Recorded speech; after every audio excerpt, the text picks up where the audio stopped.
una breve descripción de la formación de la civilización a la que pertenecemos. Y esta empieza con la Iglesia. Y la Iglesia empieza con Jesucristo. De manera que la clase de hoy nos vamos a dedicar a ubicarlo históricamente a Cristo. Aquí conviene hacer una advertencia.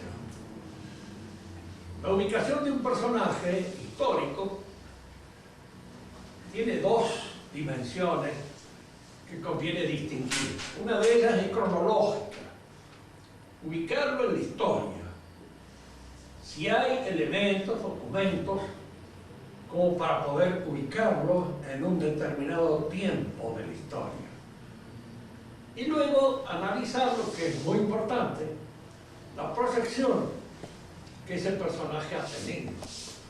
Es decir, si la historia en su consecuencia, en su sucesión, se ocupa de él.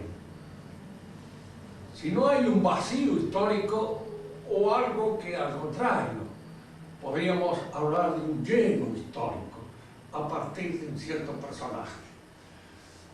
Hubo una época en que estuvo de moda entre pensadores de Occidente el poner en duda la existencia de ciertos personajes históricos. Se dudaba de la existencia de Sócrates, y hubo un tratadista, Diprel, que de una manera bastante erudita trató de probar que Sócrates era simplemente una especie de personaje literario que había sido inventado por Xenofonte, por Platón y por otros historiadores y escritores como una suerte de alter ego, tomado como un elemento para decir: yo a través de este personaje ficticio digo todo lo que se me da la gana acerca de un montón de cosas que hacían a la historia de Atenas. Pero es indudable que el personaje tiene una proyección histórica que no puede ser diluida de ninguna manera en esa referencia puramente literaria. No está solamente en los escritos de Platón, o en los escritos de Xenofonte, o en otros escritos. También se ocuparon de él los comediógrafos de la época, y algunos otros escritores que hacían referencia a la personalidad y a la presencia de él. Además, digamos así, toda la filosofía se divide en presocrática y postsocrática. Es decir, hay acá un elemento que hace imposible eludirlo y convertirlo puro y simplemente en una suerte de mito creado por la literatura. Yo voy a leer aquí dos cositas cortas. No me gusta leer en las charlas porque aburre, pero esto es corto. Una de ellas es escrita por un inglés, Durkheim, aunque yo estoy manejando una traducción al francés, pero es un inglés que se llama Detrás del Evangelio. Esto Detrás del Evangelio es un libro interesante.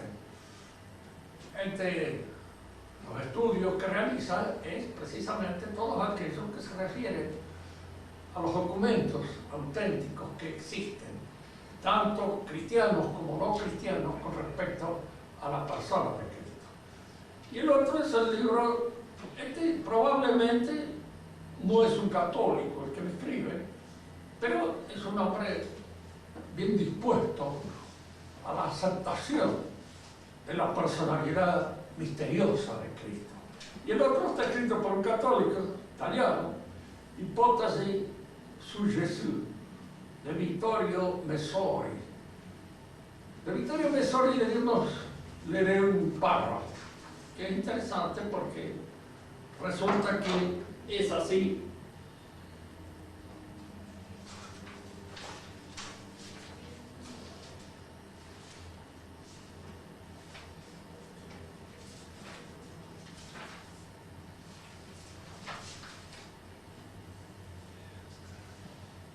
Dice, hay quienes se gradúan historia sin haber ni deflorado el problema de la existencia de ese oscuro carpintero, herrero, que ha dividido, ha despedazado en dos partes la historia, antes y después de Cristo. Sucede eso, que efectivamente en la universidad casi ni se habla de Cristo. Y hay gente que acá mismo se gradúa en historia sin haber ni siquiera intentado echar una ojeada al problema histórico de la existencia de Cristo. Y la otra es un pensamiento que podríamos decir así, tomado de escritores ingleses como Grover, en donde indudablemente ellos hablan de la personalidad de Cristo, como diciendo que no se puede en la historia eludir el encuentro con este personaje. Este libro de Dunkerley es interesante porque en él hay una referencia a un documento que es muy poco conocido, diríamos que casi desconocido. Se trata de un libro que se encontró en un monasterio del Monte Athos, es decir, de un monasterio bizantino o de la Rusia ortodoxa. Este libro se suponía que pudo haber sido escrito por Flavio Josefo. Ustedes saben, por lo menos los que han estudiado historia, que Flavio Josefo era un historiador hebreo, judío, que escribió un libro que se llama Las Antigüedades Judías, en donde hace referencia a la existencia de Cristo. De este libro nosotros conocíamos, en primer lugar, una edición en latín que se propagó en su época, donde hay una referencia a la existencia de Cristo, pero una referencia que ha hecho sospechar de que puede haber allá una interferencia del copista cristiano, porque parecería que Flavio Josefo fuera cristiano. Al hablar de Cristo dice, este hombre que aparece en Judea en tal época, si hombre puede llamarse, esto está un poco intercalado, digamos así, y da la impresión de que está hecho por el copista cristiano, que ha querido darle a la personalidad de Cristo la perspectiva, digamos, sobrenatural, en la cual es considerado por nosotros, pero que hubiera sido muy difícil que esto surgiera de un historiador puramente judío, como era el caso de Flavio Josefo. Aunque de esto no estamos muy seguros, porque en el libro también de las Antigüedades Judaicas, Flavio Josefo hace una referencia a una secta, a un grupo que muchos historiadores han tomado como precristianos, a los cuales se llaman de los esenios. Ustedes deben haber visto en alguna oportunidad un librito que ha tenido aquí alguna trascendencia y que se llama Los rollos del Mar Muerto. Es decir, fueron una serie de rollos que se encontraron en unas cavernas cercanas al Mar Muerto, donde se habla de una secta esenia. Los historiadores evolucionistas se han lanzado inmediatamente sobre este hecho para ubicar a los esenios como una suerte de transición entre el viejo judaísmo y el cristianismo. Es decir, que los esenios serían un paso intermedio entre la actitud antiguo testamentaria y fundamentalmente hebrea y el cristianismo, porque anticiparía muchas cosas que se dan de una manera más desarrollada y terminada dentro del cristianismo. Digamos, acá está el encuentro feliz del eslabón perdido, es decir, de aquel intermediario entre el mono y el hombre. Entonces aparece aquí también un intermediario entre la religión hebrea y la religión cristiana. porque todos los evolucionistas necesitan siempre el intermediario, es decir, el hombre que explique la transición, porque si no la cosa parece inexplicable. Ustedes pónganse siempre en la cabeza de un racionalista. Esta aparición de que Cristo de repente cambia absolutamente la actitud religiosa del mundo judío al cual él pertenece, la transforma y la coloca dentro de una perspectiva absolutamente inédita en el mundo antiguo testamentario. Este personaje. Hebreo no parece. ¿Por qué? Porque si hubiera sido hebreo, hubiera respetado toda la tradición hebrea y de alguna manera hubiera sido un continuador del hebraísmo. Tampoco parece que no es pagano. ¿Qué es? ¿De dónde surge? Para el racionalista aquí la interpretación resulta difícil. Decir que era el Mesías, decir que era Dios, eso ya no lo puede decir un racionalista. Eso lo dice el creyente. Y eso lo dice alguien que tiene confianza en que efectivamente la aparición de Cristo es una emergencia de carácter religioso absolutamente inédita y que viene a coronar todo un esfuerzo religioso anterior, pero de una manera absolutamente original. No es el continuador de una tradición que ya se da. Entonces, para evitar precisamente ese hiatus, esa especie de vacío, esa especie de discontinuidad que señala la aparición del Mesías real, de Cristo, es conveniente apelar a la existencia de este grupo de esenios que serían un punto intermedio, es decir, que serían de alguna manera los antecedentes del precursor. Ahora, cuando uno lo lee a Flavio Josefo y posteriormente a otro judío, Filón de Alejandría, que hace también referencia a los esenios, uno se da cuenta de una cosa. Primero, que estos escritores están escribiendo ya dentro de la era cristiana. Escriben en los años en que Jesús ha predicado. De manera que esta secta, que ellos creen una secta judaica, hebrea, anterior al cristianismo, puede ser uno de los grupos cristianos, un tanto separados de la iglesia madre, que se han refugiado precisamente a las orillas del Mar Muerto cuando, diríamos, se produce el sitio de Jerusalén. Y al producirse el sitio de Jerusalén, ellos rehuyen este encuentro con los romanos y se refugian en este desierto, en esta situación, porque muchas de las referencias que aparecen en los rollos del Mar Muerto, yo los he leído en traducciones al inglés y en traducciones al francés, muchas de las referencias son referencias hechas a ese que llaman ellos el maestro de justicia, es Cristo mismo. Y hay una serie de datos más que aparecen como este hombre perseguido que fue Cristo y al cual se refiere esta secta permanentemente. De manera que esto de los esenios no es nada claro, y por los testimonios efectivos que existen acerca de la secta, Flavio Josefo y Filón de Alejandría, ambos son escritores que han escrito sus libros durante la época cristiana. Siempre para el racionalista la persona de Cristo es un misterio. Es decir, no sabe bien a qué atenerse. Y hay frente a él dos actitudes que son totalmente diferentes.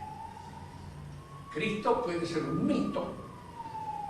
George Brandes, precisamente un judío moderno que ha seguido las líneas de Strauss, escribió un libro que se llamaba Jesús es un mito.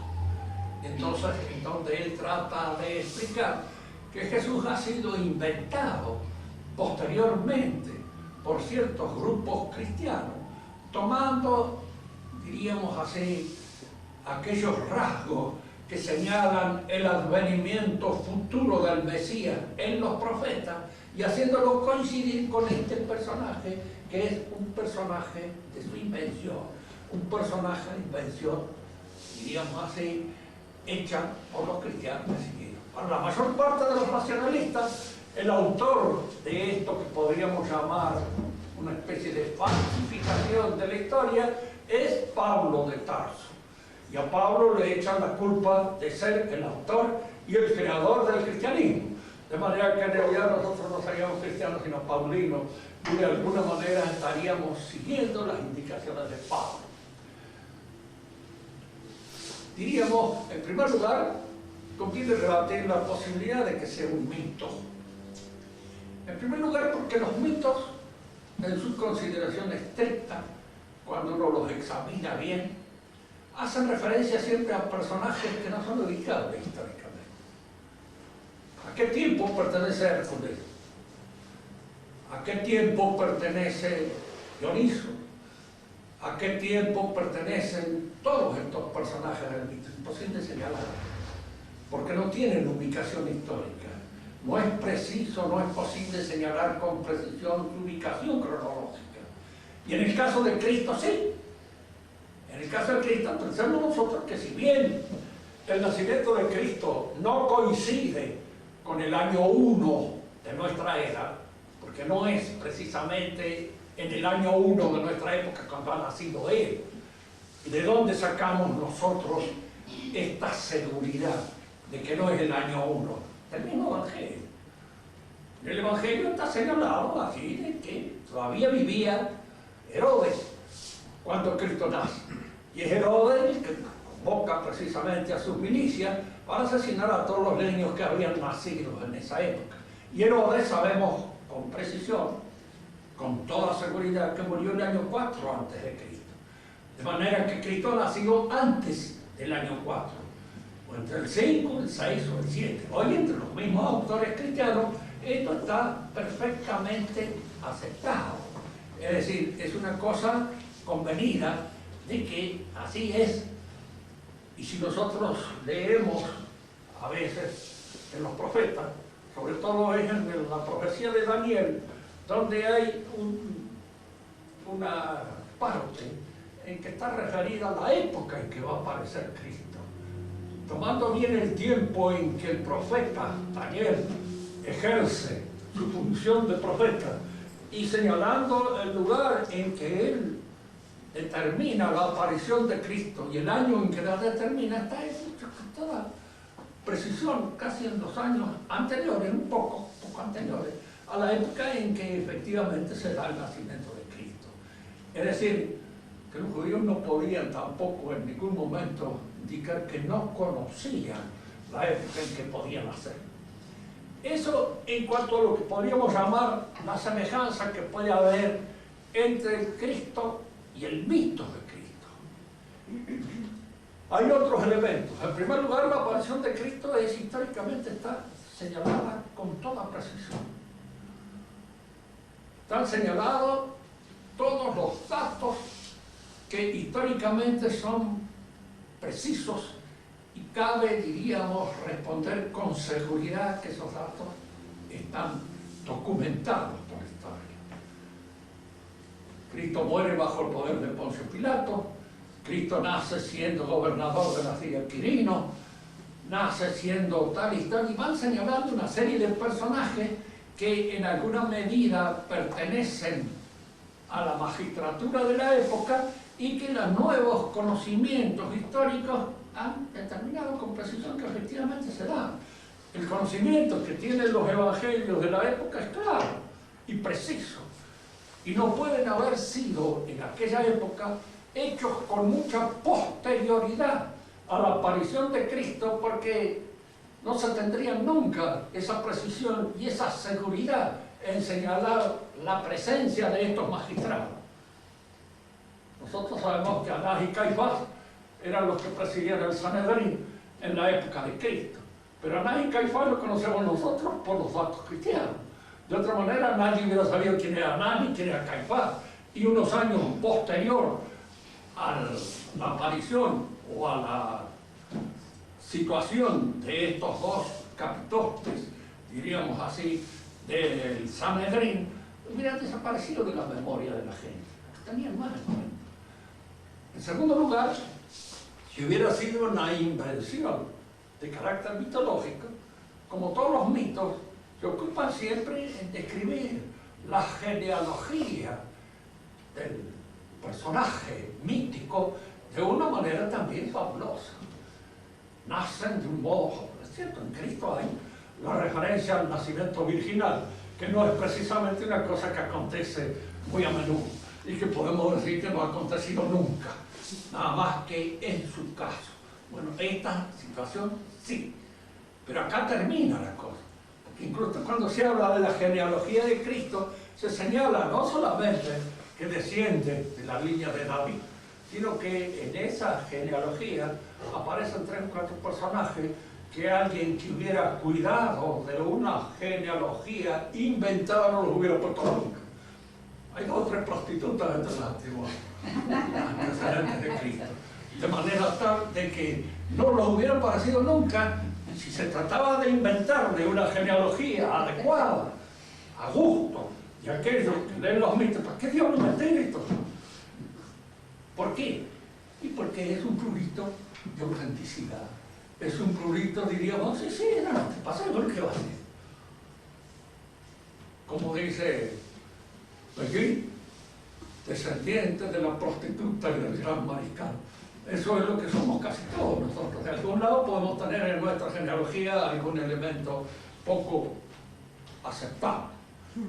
Yo tenía un pariente a mí, un primo que le dedicaba a estudiar la genealogía de la familia, y yo le digo, tenés cuidado, digo, no, por ahí te vas a encontrar con algo que no te va a gustar nada, de manera tal de que dejalo tranquilo. Pero él siguió hasta que se encontró con me acuerdo también, porque él creí que habíamos venido con los conquistadores, pero también estábamos de antes.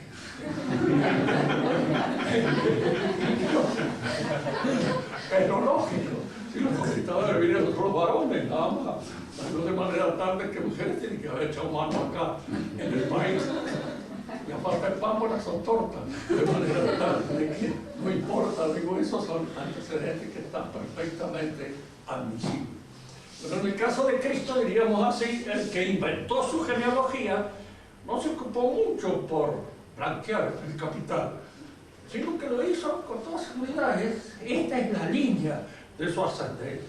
Y en la línea de su ascendencia está el rey David y está Rahab, una de las prostitutas más conocidas, diríamos así, del ambiente en aquella época del Antiguo Testamento. Cristo es pues un personaje histórico que puede ser ubicado históricamente con toda precisión. Entra en la historia en una fecha precisada, con toda seguridad, por los mejores métodos, diríamos así, de la documentación histórica. ¿Cuáles son los elementos en donde nosotros podemos encontrar? Porque es indudable que en los evangelios el hombre racionalista desconfía de ello. ¿Por qué? Porque así se presenta un personaje que el racionalista no entiende. No logra comprenderlo bien. No logra comprenderlo racionalmente. Si uno quisiera entender racionalmente el Cristo, diría, ¿qué era? Un filósofo no era. Un escritor no era, no ha dejado nada, ni huellas de escritos de él. Un moralista está por ahí nomás. ¿Por qué? Y porque hay una serie de cosas que nos explican la función de un hombre moralista. Entonces se ha visto que en un momento determinado era una mujer que era conocida por su vida un poco airada dentro de Jerusalén en aquella época. Él la hace entrar en la casa de un señor muy correcto que lo había invitado a comer, cosa que generalmente uno no hace. Llevar a una chica a la casa de un amigo que lo ha invitado a uno a comer, parece una cosa desagradable. Con todo él, ¿por qué lo podía hacer? Es decir, si lo hiciera yo, se supondría la lengua que estoy haciendo mofa de la honestidad de la casa de mi amigo. Estoy diciendo que honestidad, que pico, te traigo cualquier cosa, que no son restaurante igual que partido de y ha sido una burla, y una burla cruel. En él no es una burla. Pero no puede eso ser tomado, diríamos así, por nosotros como un modelo. No podemos hacer una cosa de esa. Hay el caso de la mujer que ha pecado contra su marido, de la adúltera, a la cual él parece así, el marido está a los gritos, quieren de alguna manera apedrearla, como era costumbre entre los judíos hacerlo por ese pecado, y él aparece allá, canta, toma, dice que se encuentra libre del pecado, tírele la primera piedra. Todo el mundo se siente observado hasta adentro, porque hay algo allá que no lo puede hacer cualquier hombre. Uno no lo podría hacer. Pónganse ustedes en el caso, incluso a veces ridículo, de que uno intervenga en un asunto donde está el pobre cornudo a los alaridos, los gritos, protestando porque su mujer lo ha engañado, y que no parece que le dice, yo la perdono. Que la perdona. Fíjese, hay acá cosas que, chocan. Uno no lo podría hacer. Los padres pueden hacerlo en el confesionario, pero tampoco es cuestión de que se expongan, diríamos, en la vía pública, a hacerlo así de una manera clara. Y que la gente, en fin, acepte ese veredicto. ¿Qué personaje es el que describe aquí? Y en un momento determinado aparece también la referencia a su divinidad, que él no la niega.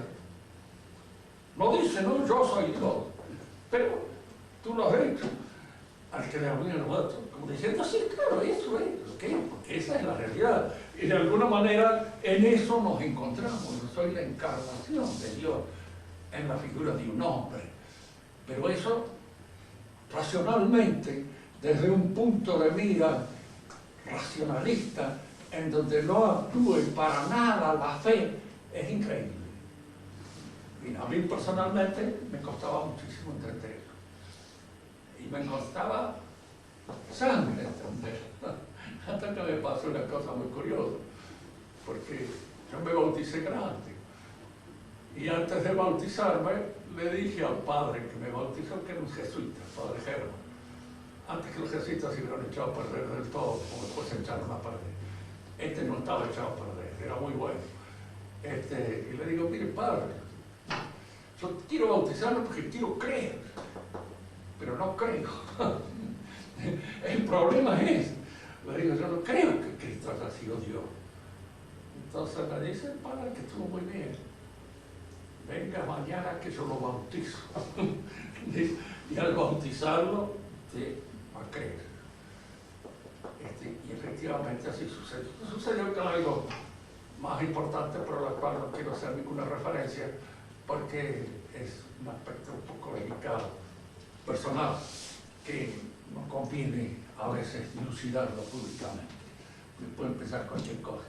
A veces Dios hace una gracia, una merced a alguien, aunque no lo merezca, lo hace.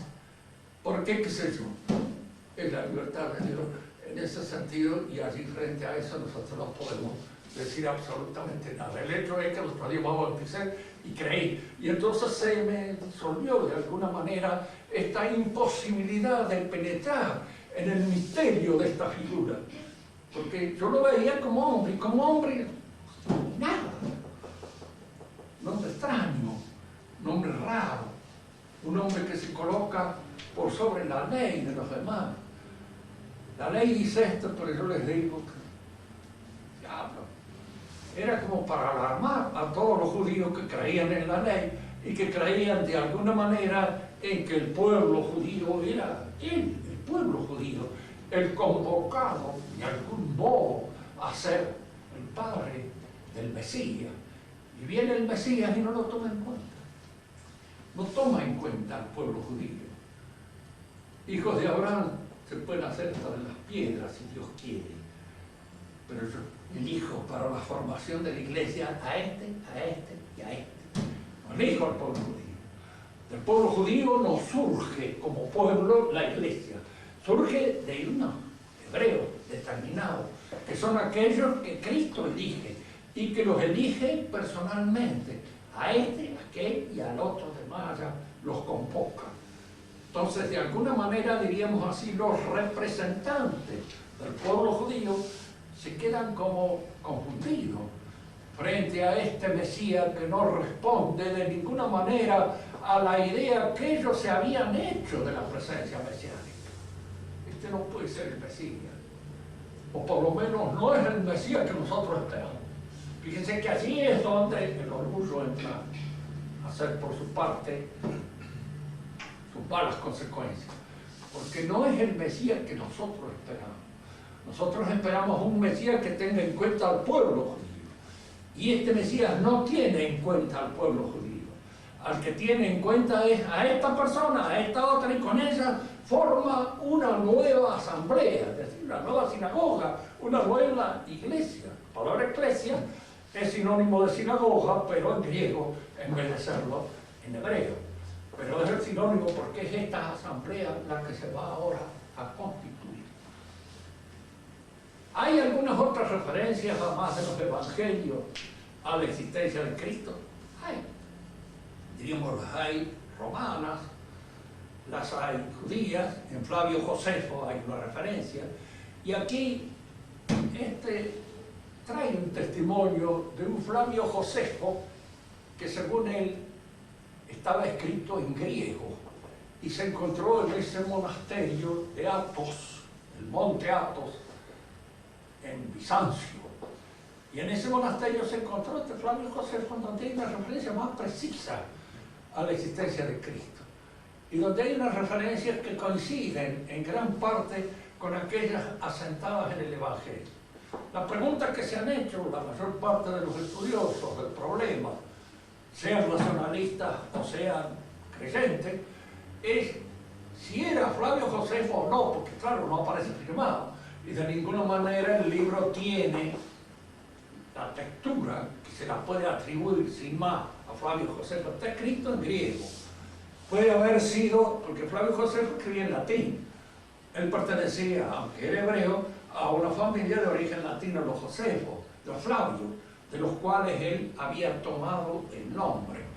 Pero este libro está escrito en griego. ¿Por qué, diríamos, la pregunta que se hace, por qué Flavio Josefo, cuando escribe en latín, hace una referencia muy suave a la presencia de Cristo en la época en que él describe la historia hebrea? ¿Y por qué, escribiendo en griego, hace una referencia mucho más minuciosa, más acabada, más completa de esa existencia de Cristo? La respuesta es esta. Cuando él escribía en latín, se refería a los romanos. Y era conveniente no presentar ante los romanos una figura demasiado, diríamos, señalada por los antecedentes históricos del mesianismo, porque los romanos temían como la peste a todos los descendientes de David, tanto que en esa época, porque hubo varios descendientes de David que se presentaron en alguna medida como el Mesías y que terminaron sus días, diríamos así, liquidados por los romanos. Y los romanos temían que apareciera un personaje de esto. Entonces Flavio Josefo, que era cliente de los romanos y que de alguna manera no quería de ningún modo crear entre los romanos este antecedente subversivo que podría ser la presencia de un Mesías o de un, digamos, descendiente de David que pretendiera a ese título. En griego se playó, no lo hizo en latín. Esta es una explicación. ¿Es cierta o no es cierta? Ustedes saben que la historia es una ciencia en gran parte conjetural, y de alguna manera son las conjeturas las que en alguna medida pueden servir si son más o menos bien fundadas, si son más o menos inteligentes. Entonces, y ahí, de cualquier modo, da la impresión de que estas referencias a Cristo hechas por este judío, que algunos consideran que es Flavio Josefo y otros dicen que no, es la de un judío que podríamos llamar no creyente, pero sí perplejo. Es la de un judío que no está tampoco totalmente en contra de Cristo, sino que es un judío que se pregunta: ¿es el Mesías? ¿No es el Mesías? ¿Quién es este hombre que apareció en esta época, que hizo una serie de cosas bastante extrañas, que de alguna manera llamó la atención de muchísima gente que lo siguió, que se hizo matar por él, que continuó, diríamos así, su prédica dentro de esto que fue la iglesia cristiana? ¿Quién era? Este judío no puede responderlo con seguridad. no se anima a decir que es el Mesías porque no es creyente, todavía para él no es el Mesías, no se le aparece, pero tampoco dice que no lo es. Y de alguna manera, diríamos, señala una serie de percances, de antecedentes de la historia que están indicados en los evangelios. Por eso el libro provocó en su época, acá tiene una facha bastante deplorable, pobre, pero supongamos que tenga una edición un poco mejor que esta y que hubiera impresionado mejor la vista de la mayor parte de ustedes observándolo. Pero el libro es interesante y muy bien hecho porque no se dan, diríamos, estas conjeturas por válidas, así nomás absolutamente, pero se las discute, se las examina bien a la luz de los evangelios y a la luz de los otros antecedentes que existen.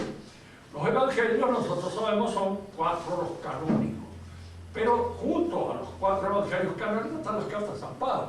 Y las cartas de San Pablo son cartas que se han escrito, dirían, durante la época de Cristo. ¿Quién era Pablo? El mismo Pablo lo dice, yo era judío. Y acá la palabra judío está referida a aquella parte del pueblo de Israel que rechazó la presencia de Cristo. Digo esto porque ahora esto no aparece con seguridad. Se habla, por ejemplo, el mismo Papa lo dice, los judíos actuales no son culpables de la muerte de Cristo. ¿No? Es cierto, no son culpables inmediatos de la muerte de Cristo. Pero cuando yo acepto una tradición, la acepto con todas sus consecuencias. Si yo acepto la tradición judaica, soy hebreo, yo me pongo en la línea de los que rechazan el mesianismo de Cristo. Si yo soy francés y acepto la tradición republicana, pues yo me hago cargo incluso de la muerte de Luis XVI y de María Antonieta, y la hago mía. Su sangre cae sobre mí porque yo en este momento estoy de alguna manera en la línea de los que derramaron su sangre y aquellos que ofrecieron esa inmolación al mundo. Acepto y la hago mía, si no, ¿qué hago? Diríamos así, está bien. El judío que es formado en una familia sin informarse de ningún foro, de ninguna manera, y que forma parte de ella, pero con posterioridad, cuando él comprende la historia, cuando él la observa, y cuando él sabe por qué es judío, cuál es la razón de ser judío, si es que los judíos conocen, les diré que yo tengo mis dudas, porque muchos de ellos, a través de las confidencias que uno puede leer en libros importantes, no saben por qué son judíos. Simone Weil, que era judía, que fue perseguida por judía en la Universidad de Francia y que tuvo una visión de Cristo una vez en la iglesia. Pues es un personaje muy interesante. Ella tenía formación filosófica y dice, ¿cuál es la culpa que a mí se me echa como judío? Racialmente me parece absurdo. La religión de ellos no la acepto. El labi de ellos no forman parte de mí mismo. La riqueza que manejan ellos para hacer su propaganda no cae sobre mí en ningún modo. Soy pobre como un gato. De manera tal de cuál es en mí la condición judía.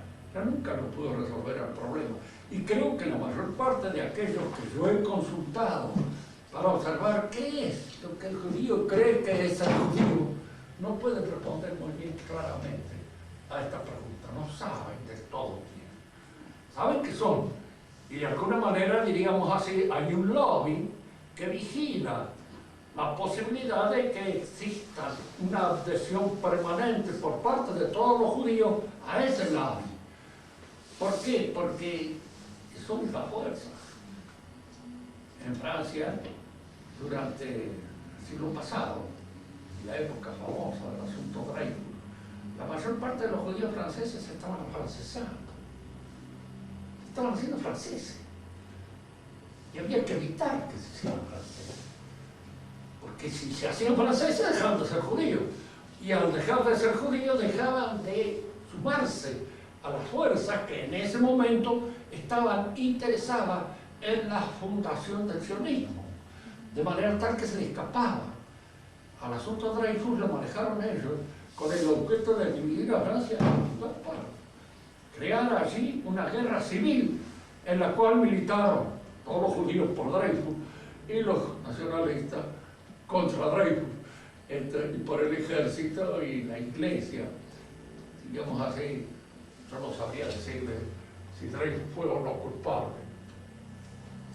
Hay muchos franceses que dicen que sí, y hay otros que dicen que no.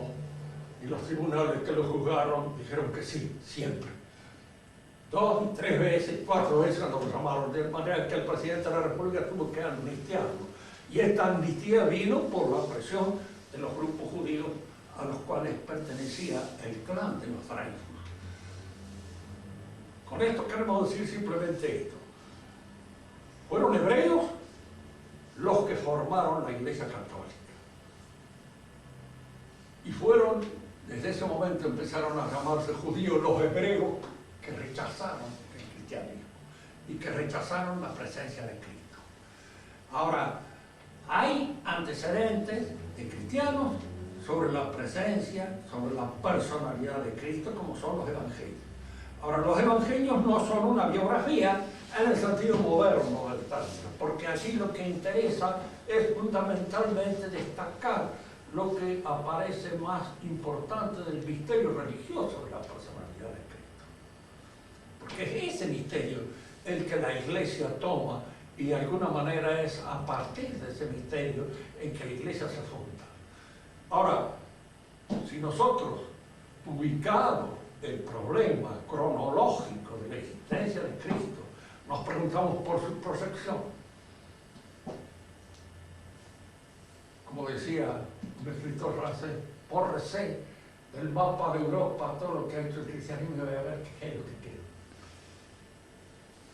Y fíjese, no es solamente cosas que tienen una importancia pura y exclusivamente religiosa.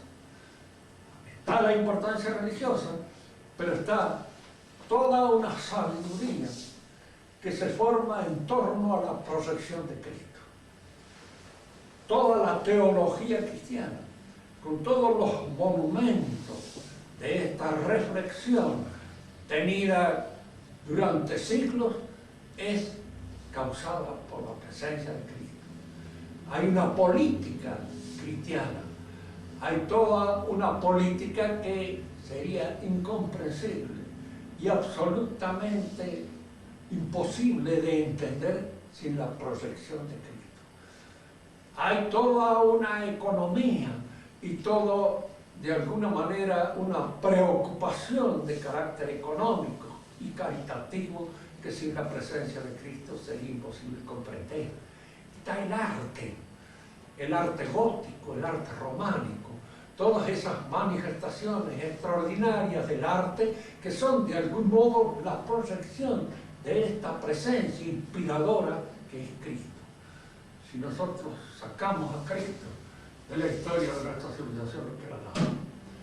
Desaparece la sabiduría, desaparece la política nuestra, desaparecen los santos, desaparecen los ideales desde el punto de mira no solamente cristiano, sino también laico, el ideal caballeresco, todas esas cosas de que está impregnada la historia de nuestra civilización, todo eso desaparece en cuanto nosotros cortamos a Cristo y lo sacamos a Cristo de la raíz inspiradora de todo eso.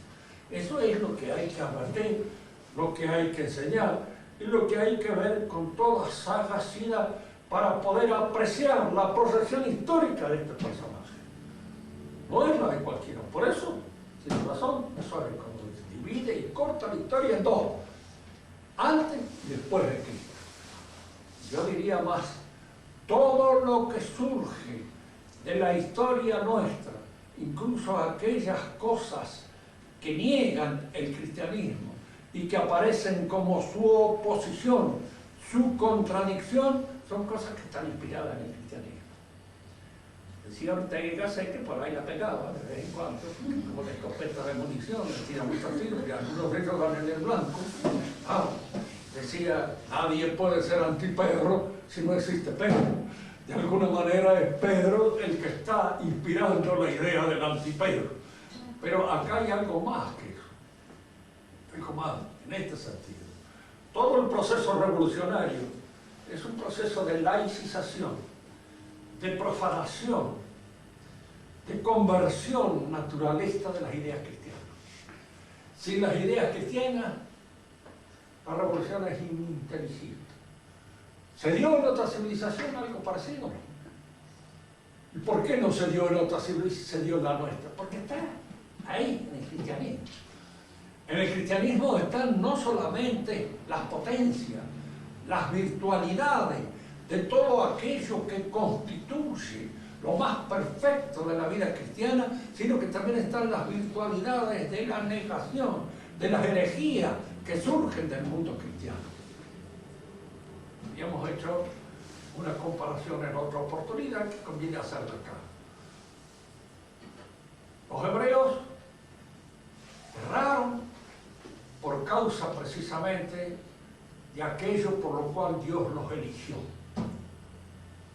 Debía ser padre de un pueblo inconmensurable. Vas a ser el padre del pueblo del cual van a ser el redentor del mundo. El pueblo hebreo tiene, diríamos, la fuerza en este sentido nacional de su nacimiento, de lo que él es. Por eso es fundamentalmente un nacionalista hebreo, ¿no? En el sentido cabal. Cuando el Mesías viene y no toma en consideración a los hebreos como pueblo, los hebreos lo rechazan. ¿Y cómo se forma la iglesia cristiana? Por la elección personal, por la convocación de una persona, de esta persona que es elegida.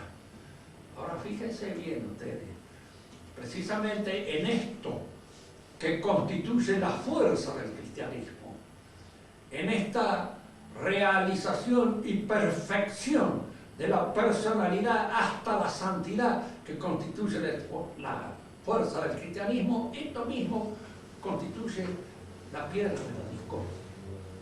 Si usted exagera este aspecto, el valor de la personalidad, lo hipertrofia y usted tiene todas las herejías modernas.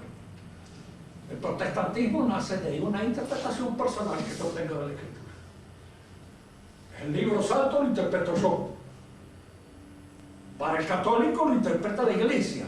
Y de alguna manera es a través de la interpretación de la Iglesia como yo llego a la sapiencia y al corazón de lo que es el catolicismo.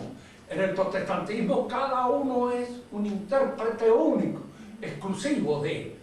Es la idea personal del cristianismo aquí exasperada, exagerada, corrompida, llevada, diríamos, a una eclosión enfermiza de estas realidades.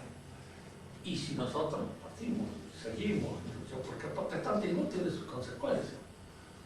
La consecuencia del protestantismo es el liberalismo. El liberalismo nace del protestantismo.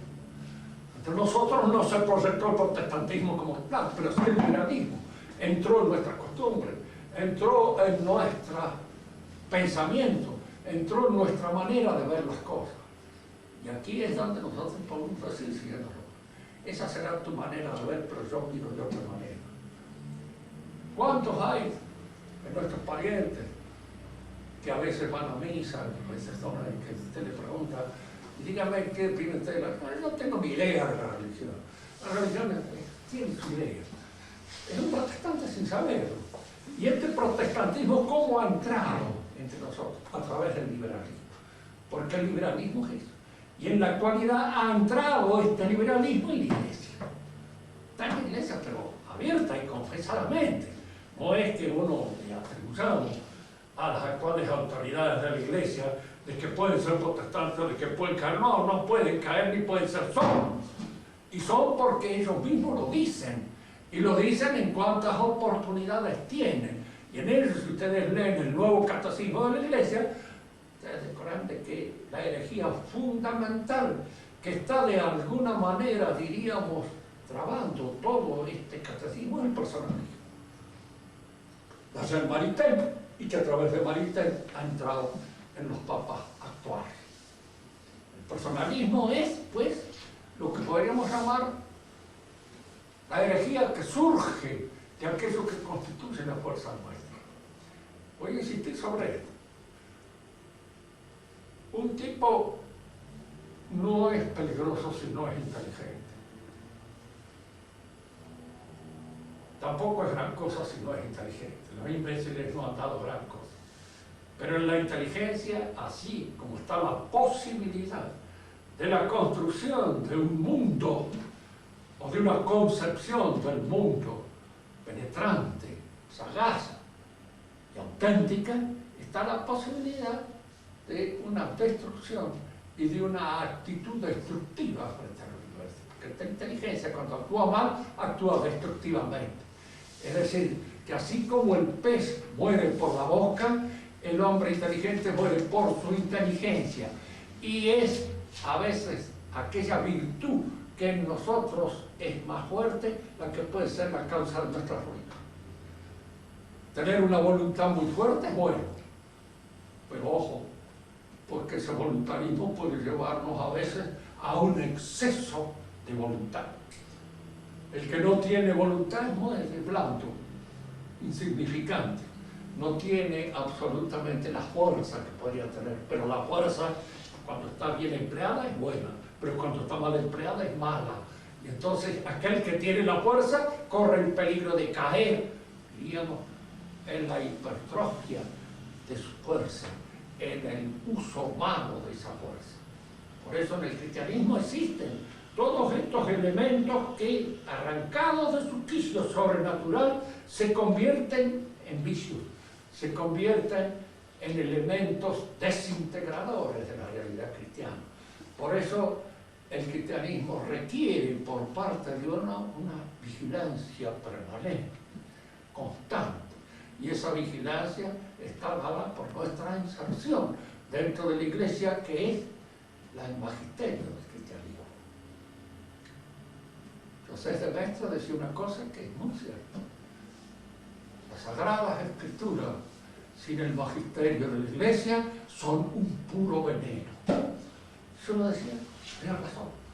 En cuanto los componemos y tratamos de dar nuestra interpretación personal, con toda seguridad que caemos en una herejía formal. Y al caer en una herejía formal, estamos, diríamos nosotros, exasperando un aspecto de la realidad cristiana.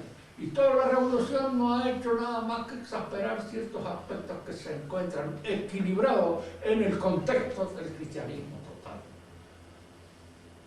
Cuando uno estudia la revolución de la época moderna, uno se da cuenta que pretendían los revolucionarios. Darnos acá en este mundo lo que la Iglesia nos pretende para nosotros. Es decir, crear el reino de Dios acá, por solo y exclusivamente medios humanos. En eso consiste la promesa de la revolución. Y se lo oirán decir a Marx y se lo oirán decir a muchos otros, diríamos, herejes formales, que son los que han sido los capitostes y los pensadores de la revolución moderna. Es decir, toda la revolución moderna, con todo su prurito de originalidad, no es nada más que, digamos, la hipertrofia de ciertas potencias cristianas que se encuentran en el contexto de nuestra doctrina católica. Nada más, si ustedes quieren hacer alguna pregunta, es el momento de hacerla con toda la voz que tengan.